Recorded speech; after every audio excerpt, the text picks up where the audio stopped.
thank you, Juneau, for coming out tonight. I'm Paul Volkers. I'm a partner here in town with MRV Architects, and we're the lead consultant working with Norwegian Cruise Lines on ideas for development of what formerly was known as the Subport lot, the piece of property that was just purchased by Norwegian on that critical stretch between Gold Creek and the Coast Guard area. And we're going to go through tonight some background, the kind of ideas that have been out there and some initial starting ideas. We're going to structure a lot of this first meeting to allow an opportunity for the community to ask questions and make sure we're well grounded on what the potential for the site might be. So briefly, let me explain. This is a large team. This first wave of work has involved MRV Architects, P&D engineers, and Marine Exchange of Alaska, Ed Page. Once we get going in earnest, we have several more consultant firms involved. We have BBFM for structural engineering, PDC for mechanical and electrical, Jim Rayfeld to help with energy analysis, Jim Brennan, who is a Seattle-based habitat and landscape architect with experience with the Whale Park. And we also have Tetra Tech, who again also helped on the Whale Park. With that, I'm going to introduce Howard Sherman, who's an executive vice president with Norwegian Cruise Lines. And he's going to kick off some of the philosophical goals of our meeting tonight and just explain how we got to where we are for Juneau and Norwegian. Thanks, Paul. I want to first thank everyone for coming out. I understand we got 70+ people online. It just feels like I'm talking to my computer, however, so it's not quite the same effect as when we get to do this in person. I wish we were able to do it in person. We wanted to do this, I think it was back in March or April is when we originally had it scheduled, but the world had different plans. The last time I got to get up and speak in Juneau was the Southeast Conference, which was the first week of February, I think. But I thought it would be helpful and everyone want to get a little update too on the current state of the industry, and then we can zone in on what we have going on with our projects in Alaska, in particular to the Juneau Subport property. As many of you know, I work for NCL Holdings, which actually operates 3 different cruise lines: a Norwegian Cruise Line, Oceania Cruise Line, and Regent Cruises. We shut down all 3 of those cruise lines back on March 13th. I think that was the same day that Carnival and Royal Caribbean also shut down their operations. And it was the very next day that the CDC issued the first no sail order, which had an initial term of just 30 days. That was on March 14th. And the lines began different efforts in an effort to determine the safest way to resume cruising. What we did at Norwegian is we started working in a joint effort with Royal Caribbean to put together an expert panel that became known as the Healthy Sail Panel. And they worked on safety protocols for us for the safe resumption of cruising. That panel includes Dr. Scott Gottlieb, who's the former head of the FDA, Governor Levitt, who's the former head of HHS, Dr. Geberding, who's a former CDC director, and many others with similar pedigrees. They came up with a list of 74 different recommendations.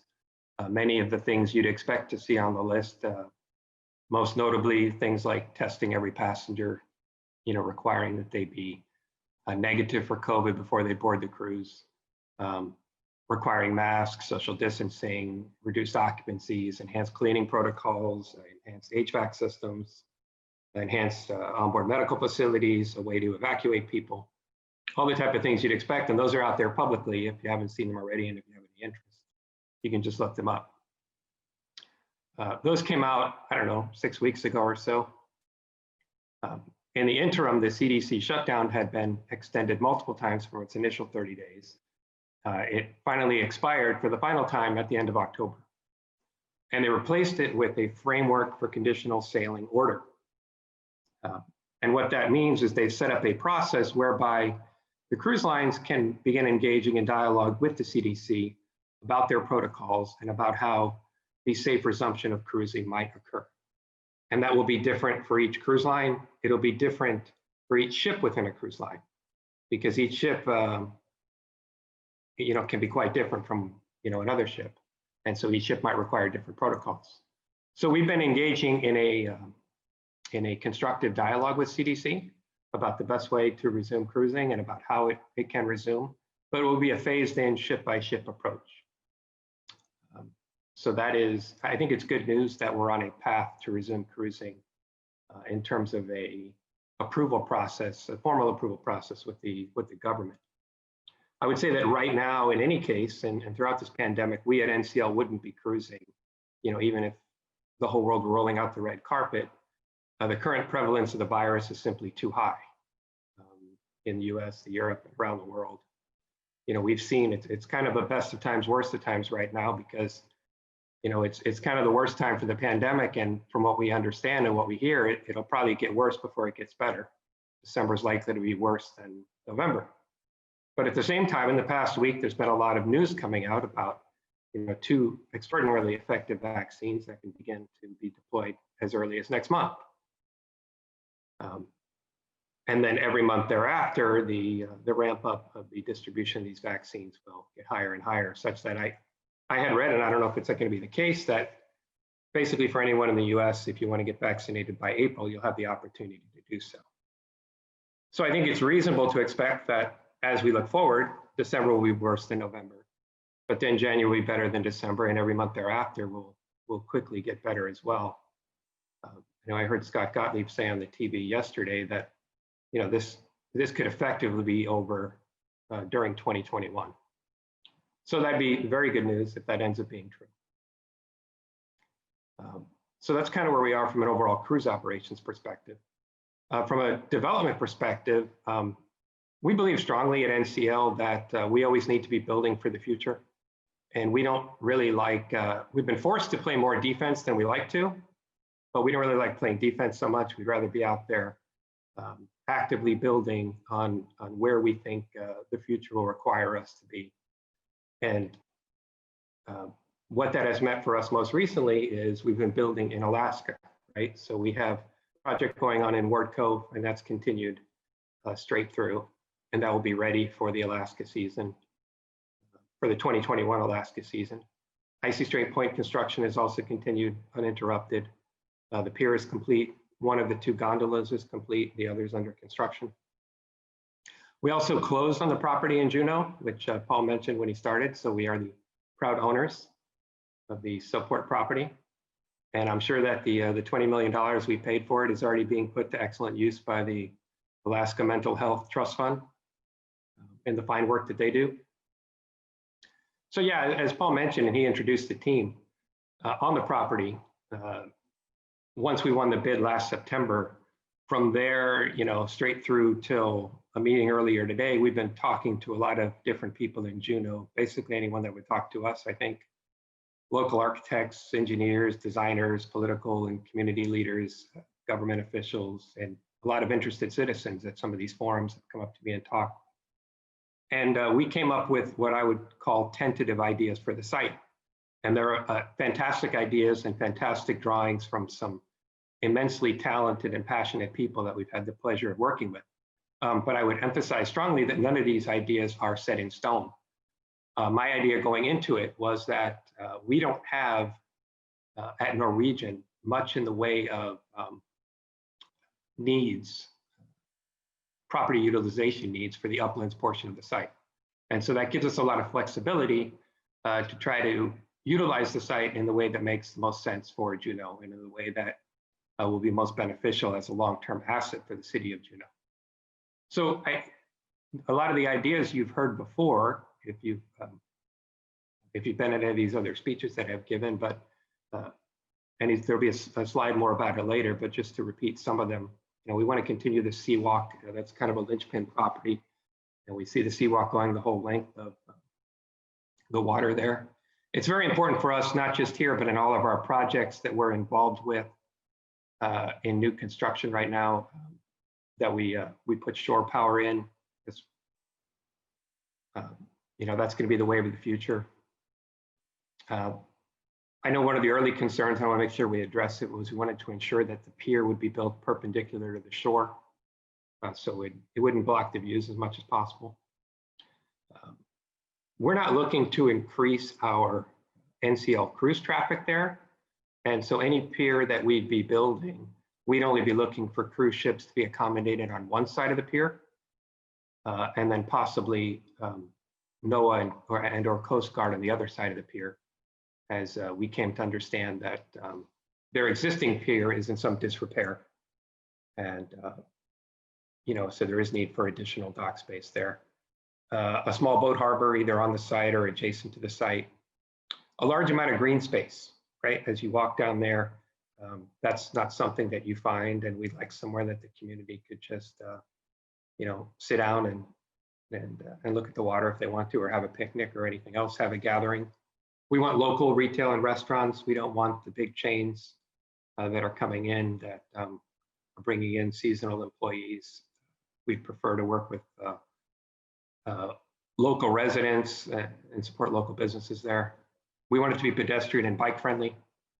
And yeah, the net effect is as I said, we're not looking to have any additional traffic there. So and you'll see this better on a slide that's coming up. But our net effect is really just to move the existing ships that we have at anchorage to the dock, where they could be plugged into shore power if and when the shore power is available. The other thing that I had said that I have an update on is I wanted to make sure that we reflected the native history of the site. And I had said that the two previous times that I had talked about this, but I didn't know the native history of the site. I knew the history going back to World War II, in that there was a museum, not a museum, I'm sorry, a warehouse that was put there for, whatever storage needs they had during World War II. It's this giant warehouse, and, the whole property is put there on pilings. But I didn't really realize what had gone on before that. And this past week, I've been talking with some of the great people at Sealaska Heritage and doing some of my own research online. There's a court case actually concerning the property back in the 40s. And this area there was tidelands. And it was for a long time for the Aquan people, an area that they would use to gather shellfish. It's also where the canoes would pass when they were going to and from the village to where they would go fishing. So it was an important area in history, and it was an important area for hundreds of years. It was also a place where they would gather driftwood after their access to timber had been restricted, and that was a primary way for them to get timber. So after I learned of this and of the community's recent renaming of the Willoughby district to the Auk Village district, and this will be news to my staff as well, it is actually my intention to rename this from the Subport to Auk Landing. We would also feature a mural on the site that showed how it might have looked a few hundred years ago. We would include this information in any of the destination descriptions that we give to our guests when they're coming to visit. And I think this would be a way to honor and respect the history of the site. And the people at Sealaska Heritage agreed with that. So I think that's what we should do. All right, now I want to turn it back over to Paul from MRV, and he's going to go over some of the great drawings that will flesh out some of what I just told you. Yeah, thanks, Howard. So let's stay on this slide for just a second, just to give people a sense of the evening. We're going to talk at you for just a few more minutes to sort of set a context. We're going to hit first bullet there. We're going to show the whole waterfront area that's in play, roughly a half mile from Gold Creek down to essentially Merchants Wharf. We'll touch briefly on some of the concepts on the site itself, show some of the starting water side ideas of shared dock that Howard just mentioned. But then one of the primary intents of the evening is to have ample time for Q&A, just to make sure that the community has a chance to make sure they understand what we're proposing and throw out ideas. We're definitely interested in the greatest breadth of opportunity that we can find for this property. So again, the material we'll show tonight is pretty generic.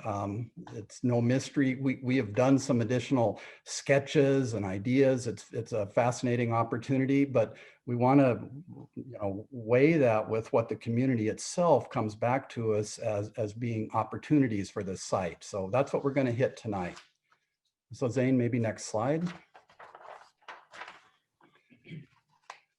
So briefly, and everyone knows this, that we've we've had a recent success with the Seawalk and Overstreet Park and the Whale. And in the year and a half or so, 2 years that that's been complete, it's become a beloved community asset. And in many respects, it sets a really useful template for how Juneau can and should develop its waterfront and its community assets. So we just, this establishes a tone and a reverence of place that is both good for visitors and good for residents. And as we say, there's already a good path, and we want to make sure that we can capitalize on that. If nothing else, as Whale Park has really raised the community's appetite for how we get that darn Seawalk done and how we get that continuity across the waterfront. This slide we threw up just because Juneau has also done a lot of community soul searching on what do we want as a community and how do we balance the opportunities represented by seasonal visitation and tourism. How do we balance that against a limited footprint, a small town, community values that matter a lot for us? And Howard touched on this briefly, but several other animating principles that came out of Blueprint, for instance, is a focus on downtown vitality, authenticity, without it sounding corny, where we play up our strengths and try to find the variables that really give us a powerful sense of place and make this a community we all want to live in. So related, and I think most people understand this as well, the Assembly has just finished a tourism task force that tried to look at the rate of growth in tourism and what that meant about that correct balance for the community. And in fact, we were going to have this starting meeting, was originally going to queue up in March earlier this year, as the Assembly finished that look and as the community worked through that tourism task force process. Anyway, here we are with COVID, and we've been waiting, and now's our chance to sort of move that forward after a little bit of hiatus. The other thing that's happened in the meanwhile is that the city has pursued a couple initiatives that are related. In fact, we're going to show a couple of those in some graphics tonight. PN&D, Dick Somerville, who's on our team, has been working with docks and harbors on studying small cruise ship dock accommodations, which is another critical issue in the waterfront utilization. They've studied sites all across the borough. Long and the short is the preferred alternative is actually rather close to the Norwegian property, sort of between the Coast Guard and the the Nugget or Merchants Wharf area. And we can look at between the Gold Belt dock and Coast Guard. And we'll look at some of those options as well. We've worked those into our graphics. The other exciting thing is the city and borough has started to work on a study with Hayden Associates and also on our team working on some of the power design to look at dock electrification. And as Howard mentioned, that was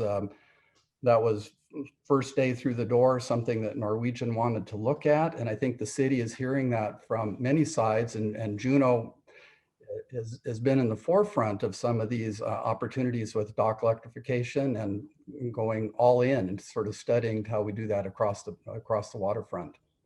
So next slide. This slide has a couple interesting things on it. First is just a very simple kind of timeline of where we are. And we just mentioned that we were first approached by Norwegian in late 2019 and started pulling together conversations with the community, getting background materials pulled together, that kind of thing. PN&D Marine Exchange started working on some reconnaissance level understanding of navigational and ship issues, weather, wind, waves, those sort of things that affect the potential of where you would put a dock in Juneau.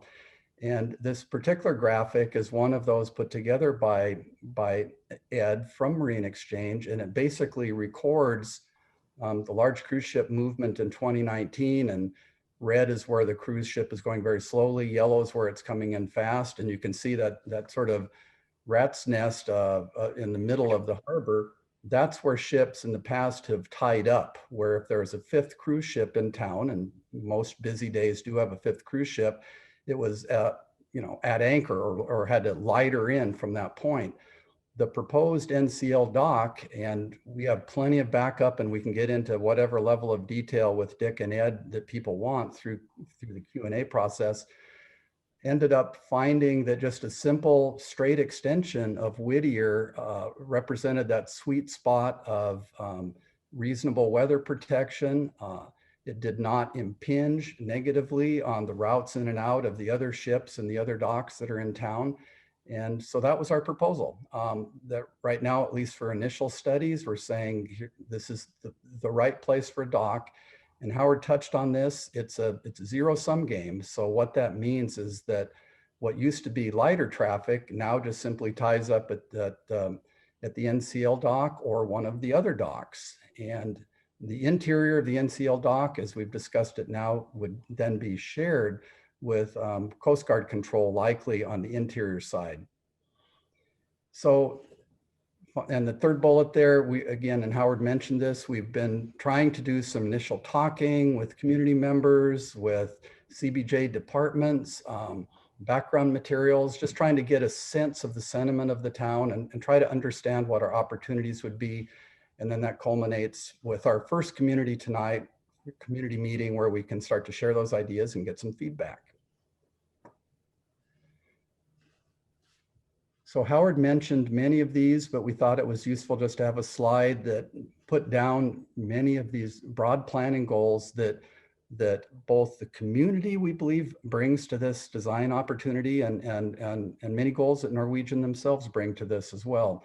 So Seawalk, we've talked about year-round community use and vitality, green space, native cultural integration, arts integration. And if we have time, Howard can elaborate. One of the things that has really started to differentiate Norwegian is wherever it is, in the Bahamas or in Miami or wherever, they've started to work with the local arts and culture opportunities and make that part of an ongoing vital aspect of their development. Another piece that we've talked about in this is ocean education.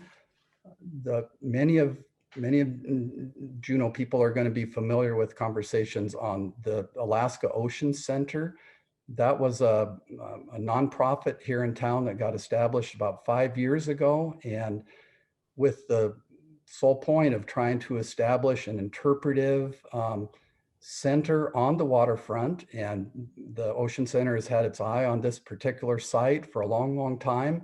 And when Norwegian purchased it, they turned around and got a hold of the Ocean Center and said, don't necessarily abandon your dreams. There may be something that we could do collaboratively. There may be a possibility of working together and integrate some things. So that option is still out there. And that's another piece we can touch on briefly if we have time on Q&A. I know many people from the Ocean Center are listening in tonight. Shore power and sustainability, we talked about dock electrification, but I think Norwegian is interested in going further than just that and looking at a whole suite of best practices as we develop both in-water and upland facilities, things like electrification of vehicles, LEED certified building at the highest level of energy efficiency and sustainability, those kind of things. Accessible waterfront.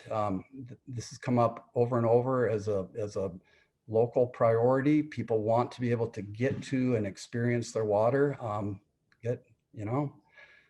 a way where across a number of different uses, you can have that immediacy back. Related, CBJ Tideland Opportunities, the property right next to us, and city manager is available if we get into Q&As and stuff on that. The city has been very interested in this whole master plan process in this area because they own, I think it's 7 contiguous submerged lots there. And obviously any extension of the Seawalk, potential small boat moorage, those sort of things will go through that site. And so the city has a very high level of interest in what might spring forward from this process. On the other side, we have the Coast Guard, and the Coast Guard dock, as many people know, is in kind of tough shape. If a new dock is built by Norwegian, especially one that's perpendicular to shore, it by definition changes everything about how boats would come and go from that Coast Guard frontage. And through initial conversations, the Coast Guard is very interested in what we believe could be a win-win opportunity to improve all of that. And then finally, pedestrian and bicycle focus, that the more we can get seawalks, park space, greenways, and for the community to just enjoy that, great. So next. And again, very briefly on this, this is just an aerial that shows the macro area of what's being discussed. The small chunk in the center in gold is the Norwegian property itself. And the blue to either side represents Coast Guard property on the right, Coast Guard and NOAA, and CBJ property on the left, stretching roughly from Gold Creek to the Seadrome building. Okay. And then this then is a sketch that we have put together that very high level. And again, it's as it's phrased there as a concept, but that in the center of the site is the Norwegian property, Zane is outlining. And then to the left of that is potential future build out of the city tideland lots.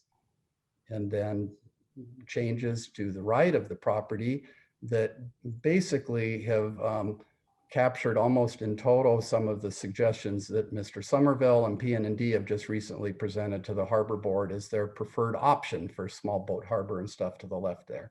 So that's the whole half-mile extent. The area that's shown in light lavender is the seawalk itself. And one of the things that maybe Zane can show is in the first phase, the seawalk is going to run right along the western boundary of the subport. That's where the limit of fill currently goes. And so we will have a seawalk option there, but then over whether that's 3 years or 30 years, once that city development of some kind happens, then the hope is that the seawalk would come out to the water face and come off of Egan Drive. Okay, let's move forward. So this is a sketch that's featuring a potential built option that's right on the Norwegian property again. And the rendering has been, we've worked with some underlays that are right from computer bases, which are accurate. So what you see there is a rendering of Norwegian's largest ship, the Bliss, at a potential dock coming straight off of Whittier. So it gives you a sense of the scale. What we've recommended in this early study is that, and Howard talked on this, is trying to leave as much of the view plane open as possible. And so the development, just, and again, very, very generically on the kind of the westerly side of the site would be low in profile with greenscape and parks and various things that then opens up to this potential fill and development over time of the adjoining city properties. So where the cursor is right now, that's actually on the city tideland, and give some idea of how that might be a perfect spot to create some habitat and soft materials where you could have sand and that community access back to water. In this particular diagram, we've shown the potential of this park being actually an occupied green roof that just flowed up and over, maybe an ocean center, and then other pieces of potential building up to 4 stories and high that could include housing, could include restaurants, daycares, commercial office space, those kind of things. And that's what we want to get some feedback from the community on. Okay. And again, this is just very briefly, this is an enlargement of the 2 sides of that sketch waterfront master plan. This happens to be the city side of things. To the west then, you can see Gold Creek, you can see a potential bridge for an improved expanded seawalk, and then some scale of small harbor development, still very hypothetical, but it would be fantastic economically in terms of visitation to get away for summer visitors. The yacht traffic, for instance, has very little accommodation right now. The other thing that this sketch represents is the possibility of a future seaplane float, because that's becoming more and more constrained and problematic at Merchants Wharf right now. And again, the soft habitat area that we've shown immediately to the side of the Norwegian property. Okay, next. Yeah. So this again, just a little bit of a blow up with some more labeling, so people can look at this at their leisure if they want. Again, the lavender color is the potential seawalk routing. And this again is off of PN&D materials for the most part that show a proposed CBJ small cruise ship, reconfigured gold belt dock, and even the potential of probably a floating seawalk might be the right solution to go in front of the existing Merchant's Wharf. So it just gives you a context of how this makes that linkage all the way across. Okay. This is a detailed drawing of one of the levels of the Ocean Center. And again, that is an element that Norwegian has said, well, let's keep that in the conversation. And as we get a little better fix on things like commercial space, restaurants, cultural opportunities, housing, then we can sort of fold this into an ensemble or a mixed use building that illustrates if that Ocean Center is the right mix and works well in this. Just to give people a sense of scale, the Ocean Center is proposed as a roughly $25 million facility, and with capacity to have 150,000 or more visitors seasonally through this.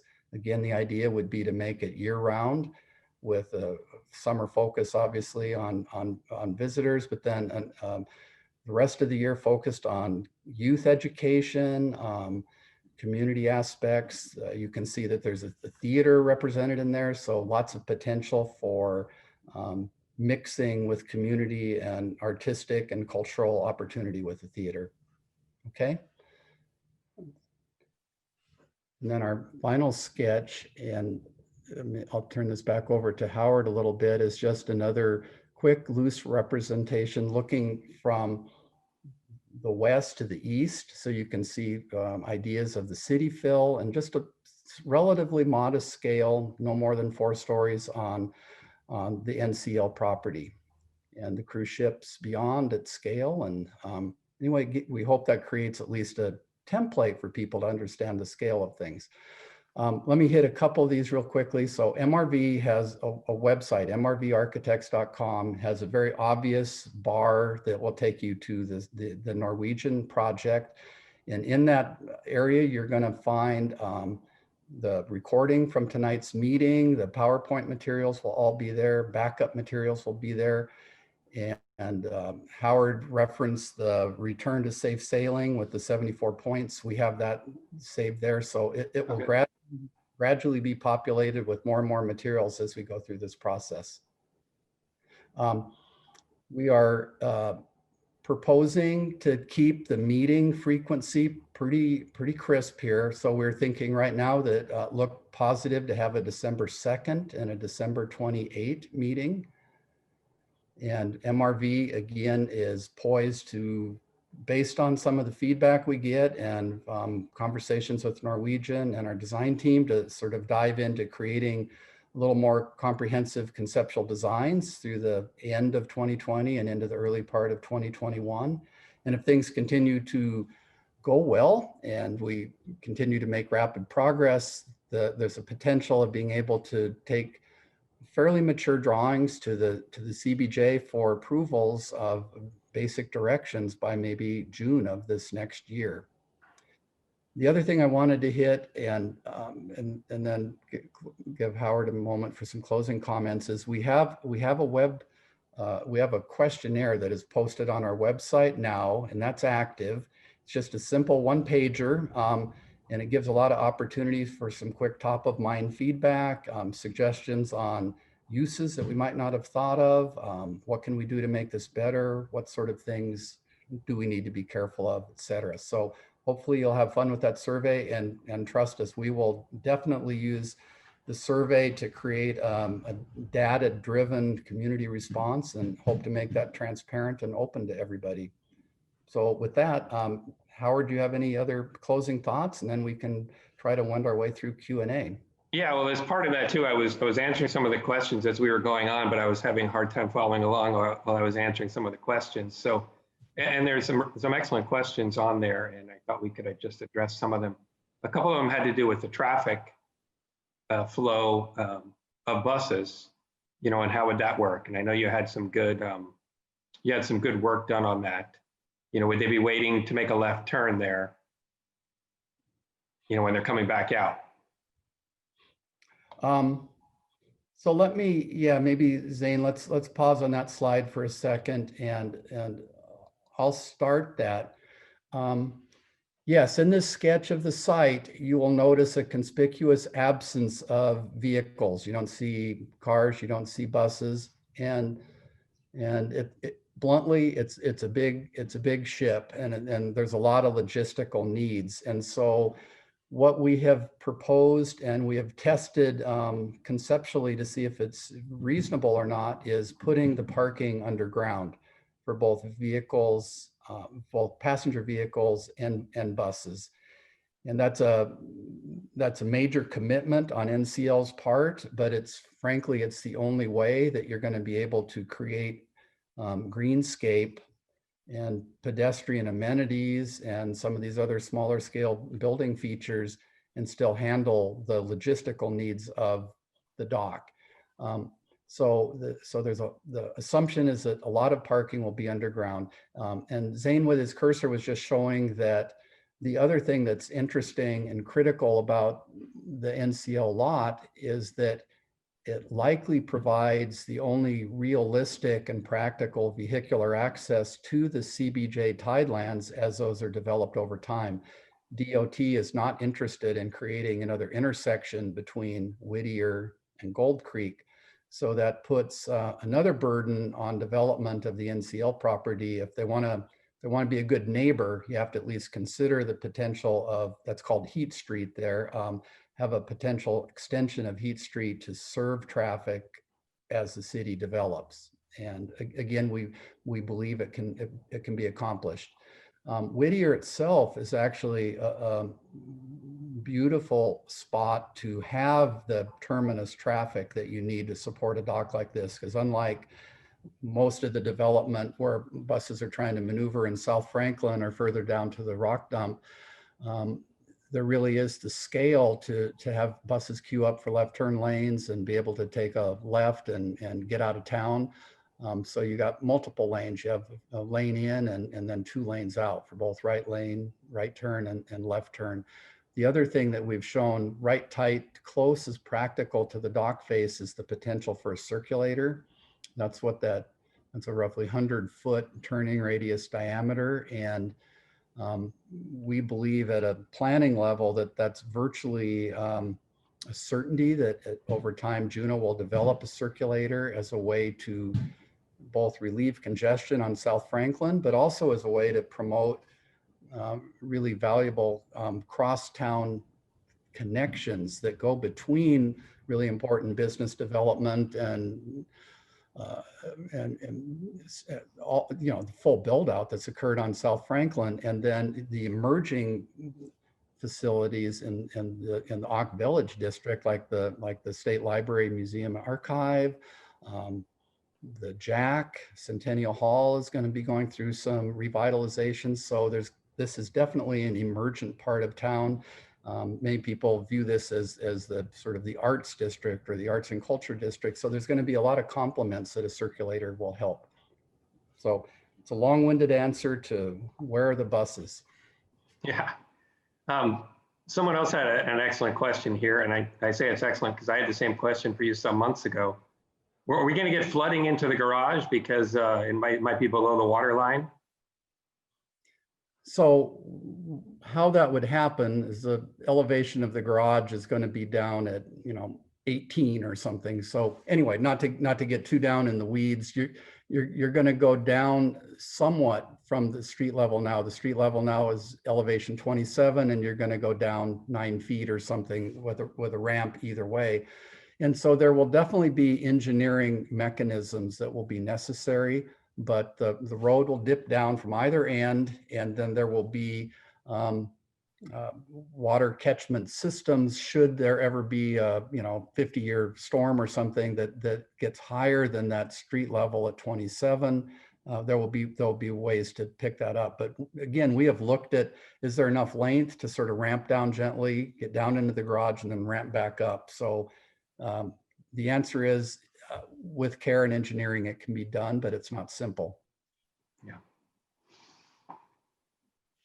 Right. Hey, Howard and Paul, this is Zane. I'm looking over some of the questions, and Howard, I think you started to answer that with your traffic question, but I'm seeing a few related to just carrying capacity and what this will do to traffic in general. And maybe you can elaborate with how this ship comes to dock rather than lighter. There's been a couple questions on will other ships be able to lighter or anchor, and maybe you can clarify that for us.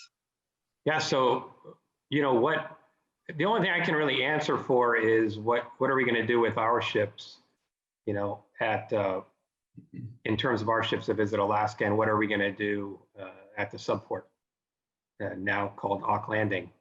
And the question of control of the lightering space is, I know, one that was going to be addressed by the city and or the visitor industry task force to see what was, what is possible, what can they do, what can they not do. And I don't know the answers to those questions. I certainly don't control that space, and I don't control it any more than any of you that I'm talking to. So I can't really answer that. All I can say is, we're the ones that go there more than anyone else right now. And we wouldn't be going there, if we build this now. So.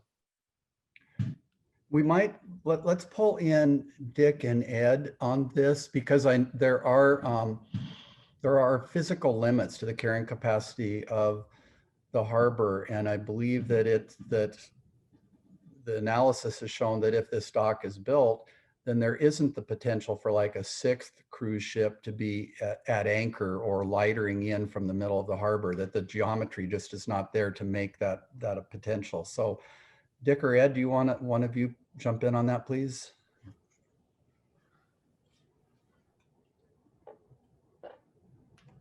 Yeah, Dick Somerville here. Ed has a nice slide on that, I believe, and Hey, maybe you can pull up my slides. And for those who aren't familiar, I spent some 30 years in the Coast Guard and 20 years now in the maritime industry with the Marine Exchange of Alaska, but been involved in a lot of port development projects all the way down in Los Angeles when I was a captain of the port down there, and then here in Juneau and Ketchikan and other places around the state. I'm always intrigued by the vessel traffic management, accommodating vessels and moving about. So I always like these projects. I first came here in '73 on a Coast Guard cutter at the old fuel dock. So I'm a little partial. I like to leave that there, but I don't think people allow that happen anymore. So we'll have to get rid of that memory of the fuel dock where I first came to Juneau. But in any case, when we looked at this traffic, what I looked at is this, it always bothered me to look at these cruise ships out in the harbor. And you go, next slide if you would there, Zane. This is a picture of a cruise ship anchored in the middle of the harbor, which to me, it's not really designated anchorage. It's allowed for by the Coast Guard, but something everyone has to move about. Everyone has to juggle their movements to accommodate that vessel. And if you notice the smokestacks there on the ship, the engine has to keep running because they're out of the, they can't tie, there's no extension cord going to run from the city out to the ship to keep everything running. They got to keep their power plant up. And so, it always bothered me to look at those ships out in the middle of the harbor as a Coast Guard person and see like obstructive navigation, a 1,000-foot ship just parked in the middle. The next slide also made me quite uncomfortable because I would see these float planes play dodge them with the cruise ships, and they'd be slipped behind them or in front of them, and which always gave me a little angst, just because I've been in Marine safety program for many, many years, and those are elevated risk events. And the following slide is all the 800 some odd shore launches they're coming for a vessel anchored in the middle of the harbor, and they're going to shore and back and forth perpendicular to where float planes are flying into. Not only are those vessels giving off hydrocarbons, burning fuel going to and from, but they're also increase a navigational hazard by going back and forth. So, in my discussion with the Coast Guard and all preliminary, but being that my background is that really, once you build this dock, there's no longer an option to anchor vessels in the middle of the harbor. That option is gone.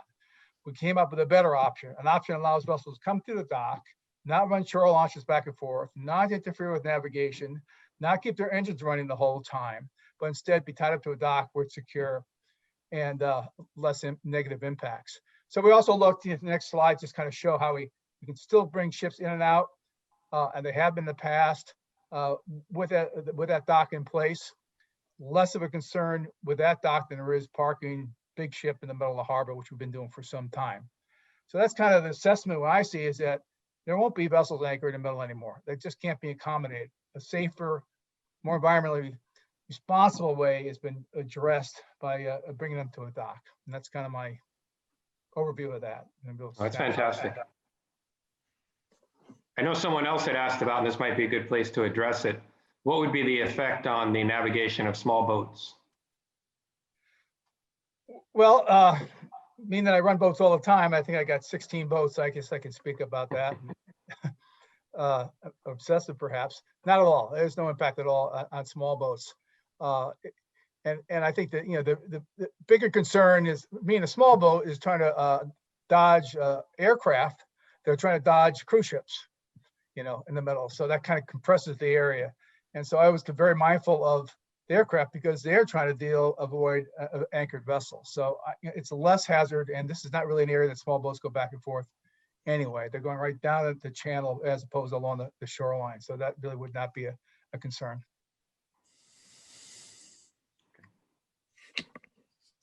Dane, do you see other related water, weather, navigational issues that have come up yet? And we have Dick and Ed on the hot seat. Yeah, you bet. And I think Ed answered a bit of a few of them that I'm seeing, but maybe you can talk more, and maybe this is for Howard too, but maybe you can talk more about shore power, sanitary, if you can hook into CBJ, sanitary, and how that'll happen. Dick, do you want to try that one, or? Yeah, I can add, or I could talk to that briefly. Certainly a lot of work would need to be done to make that happen, but those are all goals of NCLs. They do want to have shorter ship power, and they do want to have water, and they do want to discharge waste as well. So all of those would be definitely a design element and would have to be worked out in future phases of the project for sure.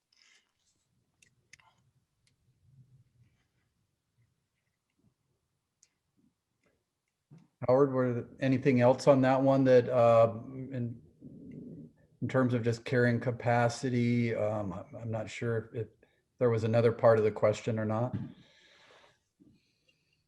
No, not that I know. Okay. All right. Another one that I see come up here, Paul, is the Juneau District Heating Plant. And is there any coordination going on with that? Sure. Let me jump in on that.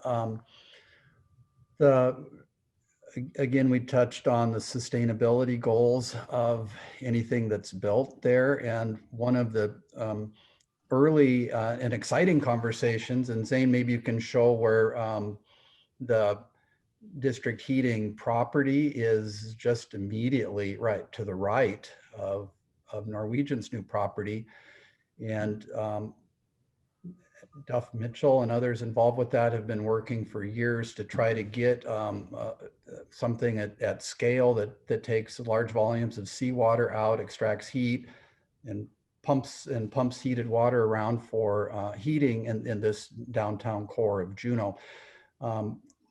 They're still not underway on that. At a minimum, Mr. Mitchell's been talking to us frequently and just saying that he would definitely be a partner in working with NCL on using seawater heat extraction for doing the new building there.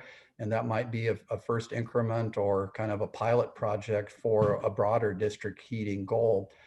We've even talked about using the discharge water from district heating to create some of the external tide pools. And you can see some of we've shown a little bit of blue up near the sandy beach area that we're proposing there. And there definitely is a high volume of discharge of water that's that's beautiful filtered water, and it's just a couple degrees colder than the water in the bottom of the channel. And so maybe there's an opportunity to even integrate that as a display opportunity. So the answer is yes, we will work with District Heat to whatever extent proves practical. Great, thanks, Paul. Another one that I'm seeing a couple questions on is just some clarification on, and I know we've went over this, but some of these other lands and property owners over here and who those might be. And you were mentioning Tidelands and some developments here. So maybe clarify what those properties are, Paul. Okay, the entire stretch of property to the west of the NCL lot are CBJ Tidelands, and the only exception to that is the thin strip right that Zane is outlining right there, and that's the fuel dock. And people with ALMP has been part of friendly conversations with the city and other folks interested in some of this development for a couple years, saying that when it becomes time to do something, they'll be part of the solution. So that's the only non-CBJ lot within the scale of this drawing to the west. Great, thanks, Paul. A few of the others, of course, for maybe a big question for Howard. I'm seeing a few folks talk about budget or Norwegian's finances due to COVID and those things. Maybe you can give us what you have invested, and maybe if you're willing, any other future goals that you're thinking about spending in the area. Yeah, one of the things that I learned early on after I started getting involved in construction was you get real careful with throwing out budget numbers before you have them, really buttoned up, because people tend to hold you to that first number, and the first number is for some reason always lower than what it turns out to be. So when we develop a budget for a construction project, the first thing we do is we figure out a rough order of magnitude of exactly what it is we're going to be doing. And we're really not at that phase of the process right now, because right now we're just batting around concepts. And it's the reason why we're here tonight, is because we wanted to introduce these concepts to the people. It's something we wanted to do, in March, very much so, but we weren't able to. So after we can get the concepts firmed up somewhat, and then put down an actual proposal that we can get some estimating done on, then we can see what that cost might come in at. And then our internal processes, that's something I would get approved by our CEO and then our board of directors. And traditionally, that's the way we go through our construction approval process. In terms of financial viability, we're a public company, so we're a pretty open book. Sometimes that requires some finance expertise to, read the book, but we've got cash for a long period of time, and just today we announced that we're going to be raising more. So cash isn't an issue for us going forward.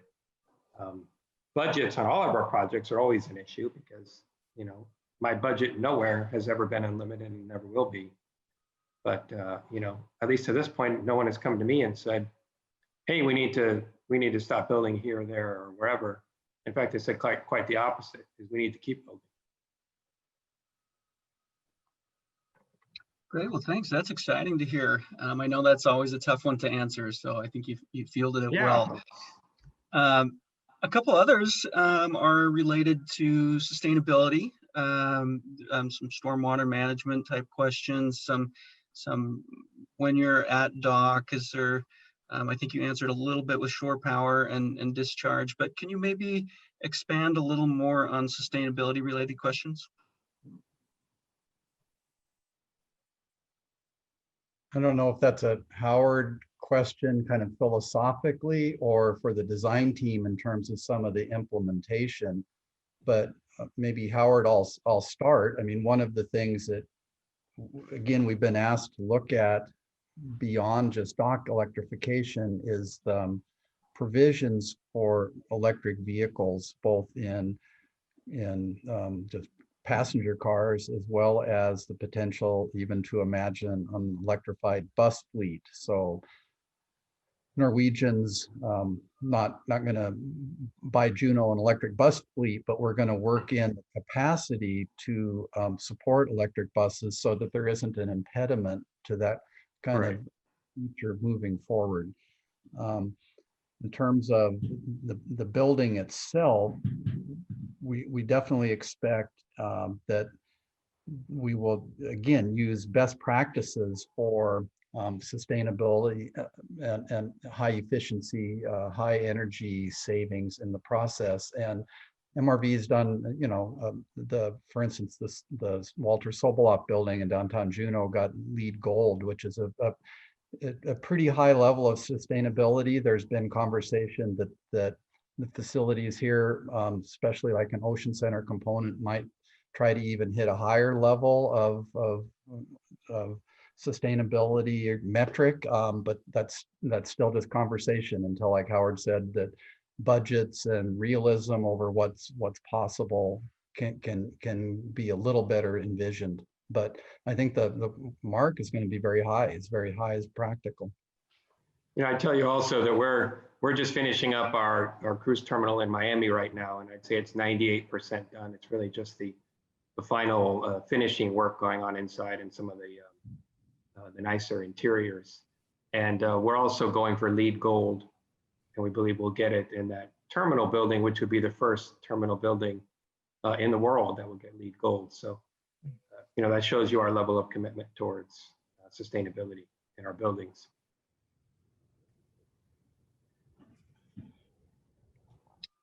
Great, thanks. Another one that I'm seeing here is, and I think it's been talked about a bit, but again, carrying capacity on this, is there going to be a fifth ship at dock, or I think Ed clarified a bit that just doesn't sound possible to lighter, but maybe you can clarify the shared use of the dock and maybe some of our conversations with Coast Guard or NOAA.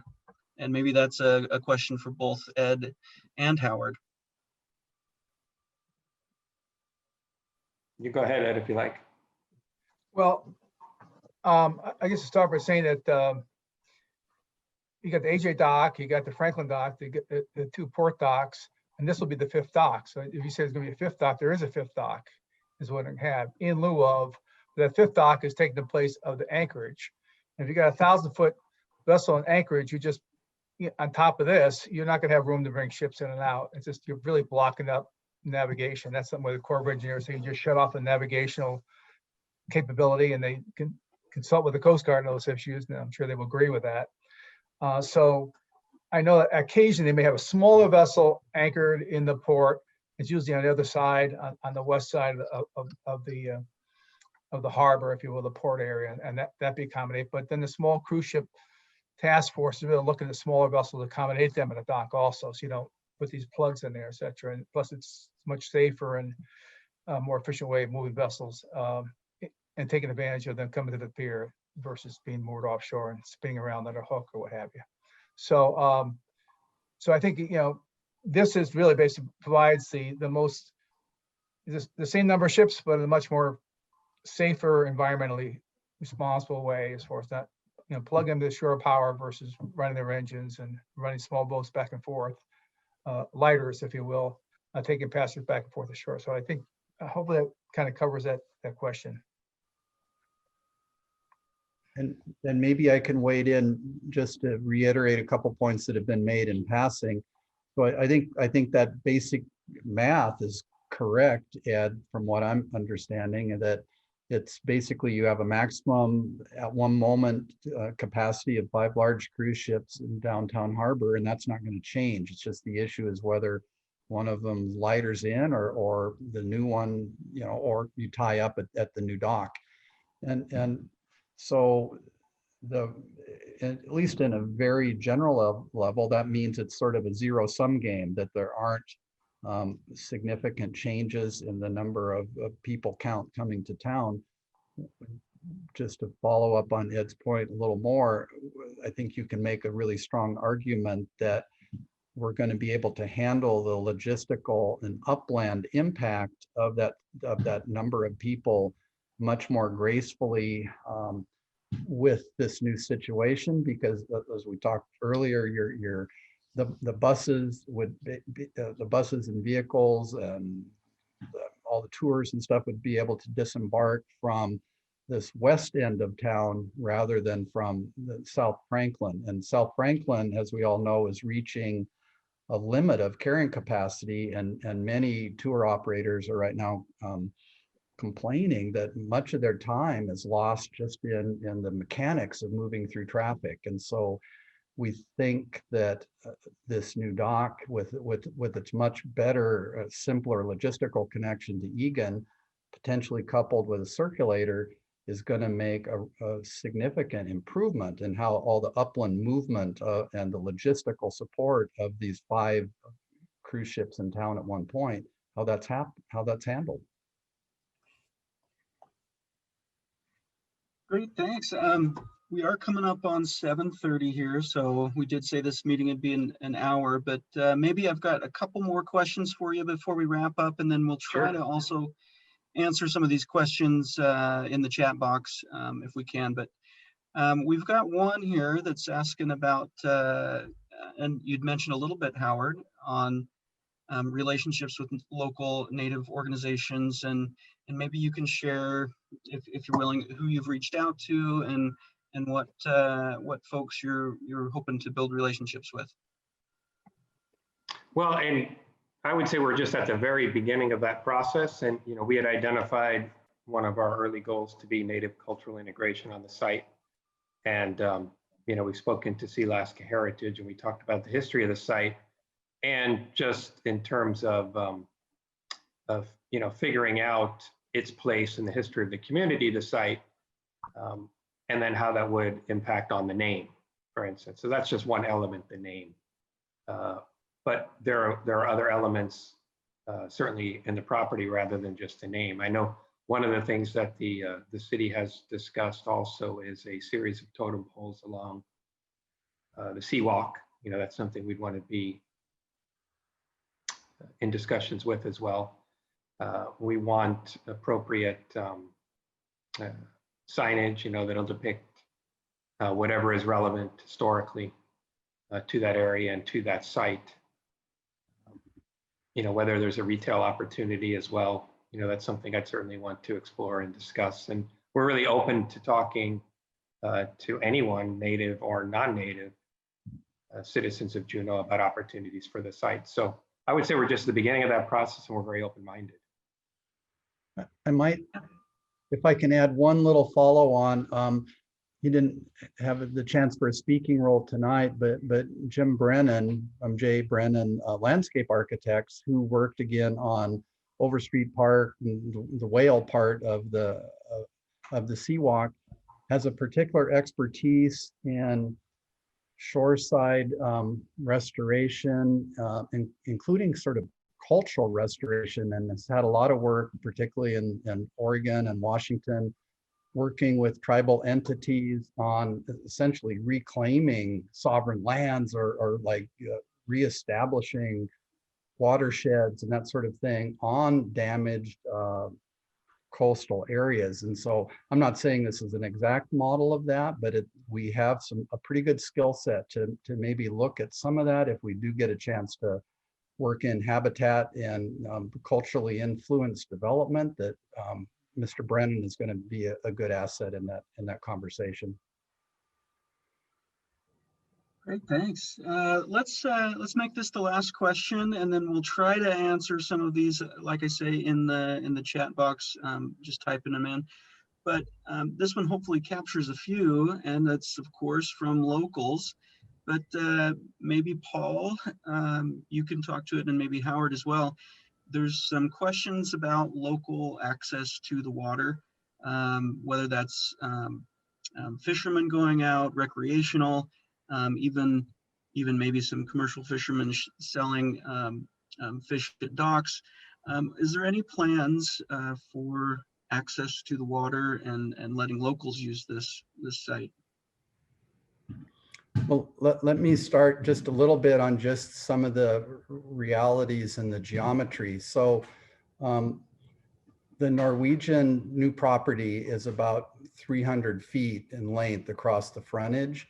And we have a lot of, we have some tricky issues. So we're trying to do built dock features and seawalks. And as people are probably familiar, we have FEMA regs and things to deal with. So any constructed hard facilities like that need to be way above active high tide line. And so the simple answer for how you actually get your toe in the water and get small boats and maybe even kayaks and canoes and that sort of thing in the water is that you have to have then some associated development that allows you to work your way down through with habitat and other site features and things where you can get down below those FEMA flood height legal requirements to get down to elevation 12 or whatever, where you can put a kayak in the water. So that's the kind of thing we've illustrated in some of that soft habitat area that frankly is most likely to occur on some of the CBJ property, because there's a lot of length where that sort of thing can be done. And it does take length, and it takes, just to work out that simple geometry. And we have had people, just, friend basis, where you run into people in Foodland or whatever that have had a lot of interest in that exact question. How do I get to the water? That Juneau is quoted the waterfront destination, but all the docks are 30 feet up in the air and you can't actually get down to the water anywhere. And we're thinking that this site has that opportunity, but it's not as simple as Norwegian saying, here's a spot where you can come down to the water on their site, because just the simple fact of dock frontage creates some legal issues, or not legal, but just the mechanics of how you build above a floodplain. So hopefully that helps a little. We would like to try to do that, but it's going to require some partnering to achieve it. Great, thank you. And thank you to our panelists. So before we wrap this up, like I say, there was a lot of questions came in tonight. I saw the participants were up around 140 and upwards. So there's a lot, and apologize if we didn't get to all of them live. One thing that we'd like to point you to is MRV website. We've got this big burgundy banner here that should be easy to find, and we're going to have a lot of resources here for you to click on. In particular, we've got a survey. So if we didn't get to your question tonight, fill out the survey. There's a couple locations you can type in questions, concerns. There's some ranking of some of the features we mentioned tonight. So it's definitely feedback. We want to hear from you. And again, thanks everyone. Is there any final comments from the group? No, I think this has been fantastic, and I thank everyone for coming out, and Paul and Dick and Ed for their expertise as always. Okay. Yeah, well, let's go ahead and say we'll put a wrap on this for tonight.